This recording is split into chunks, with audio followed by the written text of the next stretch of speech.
So I'm going to ask the first question back to you guys, and that is, when you're hitting your chip shots and when you're hitting your pitch shots, do you employ the same technique?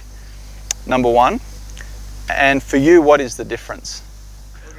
Well, they're actually two different techniques. Okay. Yeah. What's the basic way that we would define a chip and a pitch? Okay. We could say that chip shots, generally speaking, is anything that's, I would say, below the level of the knees, back or through. And I'm just talking about the golf club. So anything kind of in this range here is generally a chip shot. Helps to keep the ball low and running. As we get into longer shots, we have to employ generally a little bit of wrist play or wrist action. We get a little bit more elbow fold. And so the club starts to get above the level of the knee, back or through. So those are the ways that we'll define them. But that's the basic understanding that we need. And the reason why I always start with that concept is because in general terms, you mentioned SP, we're trying to get the ball low and running. So it would make sense anytime we have got some green to work with, we've got some space. You said it's a simple shot, there's no trouble in the way. It makes sense to get the ball low and running because the chip shot, as we know, it's a fairly simple shot. We haven't got the club moving up.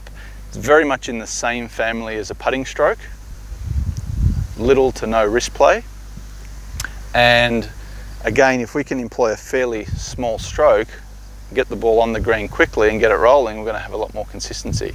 So I would definitely advise, I know you don't tend to use different clubs. If you're not already, try at least one or two other clubs around the green that you might use to kind of chip with. Yeah, something that's, let me just hit a few here to kind of demonstrate. Something that would be maybe in like a 50-50 range for this first pin. And when I say 50-50, yeah, I'm talking maybe, we'll say 40% carry to 60% roll, something like that. And for most of you, depending on uphill, downhill, that's going to be your 52 or your 56, which is pretty much the club that everyone started with, correct? Yeah. Yeah. So if I was to hit, this is my 52 here. It's about a 50-50. If I switch to a less lofted club, I've got my 8-iron here. I'm not too worried about where the ball's finishing. Get one more. It's going to hit again. The ball's going to probably travel 3 times the amount. So we might get 20% carry, 80% roll. And again, that could be largely dependent on the uphill, downhill situation. Yeah. So one of the concepts that I like to talk about is, you said minimum air time, maximum ground time. And if we think about, I guess, 2 different ways that we could chip. One would be one club and vary the swing. So chip with my, you said 52, 51, pretty much use different swing lengths based on where the hole is. Or we could have the other option of one basic swing and vary the club.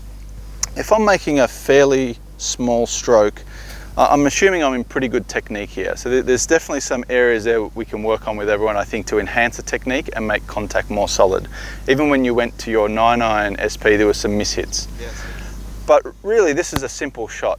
So even at your level, I believe you can get to like a 90% contact rate. Should be able to get to a 90% contact rate. It's like, how many times on a putt would you duff a putt? I mean, you just, hopefully very rarely, right?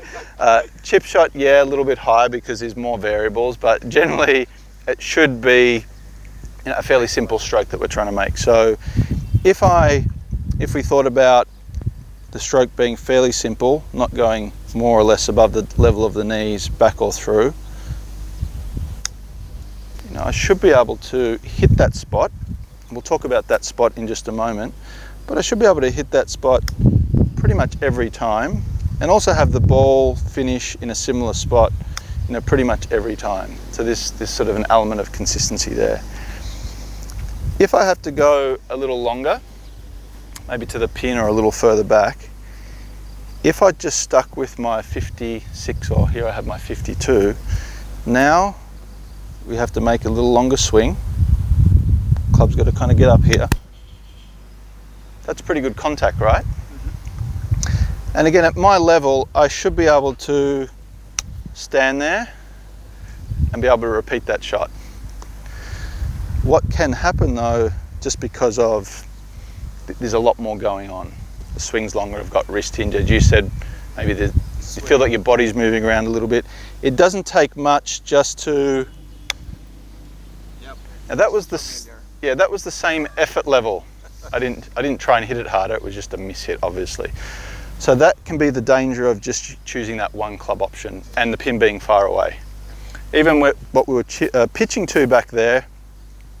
Again, if I got up here and for whatever reason I just kind of hit behind it a little bit, I mean, I completely lose the shot that I'm trying to hit, don't I? So now there's reasons why that contact was like the way it is, and there's reasons why I hit it thin, which we'll touch on. But because we're just sticking on the idea of chipping, if I took a low lofted club, this is my 8, I can even turn this into a little less loft. I'll make a small swing. Again, I should be able to make that contact pretty consistently because it's a small swing, and I can get the ball rolling all the way back there. Yeah. At your level, I would say being between that sort of 12 to 18 handicap, what you're trying not to do in this situation is, I guess, have an opportunity to get it up and down, and then turning maybe a good par opportunity into bogey or worse. I mean, bogey's okay, right? But the worse is what we don't want. But when you see the pros, they do tend to it's not all the case, but they do tend to use one, or more or less one club, and they can change it round. But we're talking about guys that are hitting loads of shots all day long. Their technique is so precise, and unless you're willing to kind of put in that work, my advice is look to low lofted clubs, and then if we can just enhance the technique a little bit so contact is more consistent, then I believe that you're going to be a lot better for it.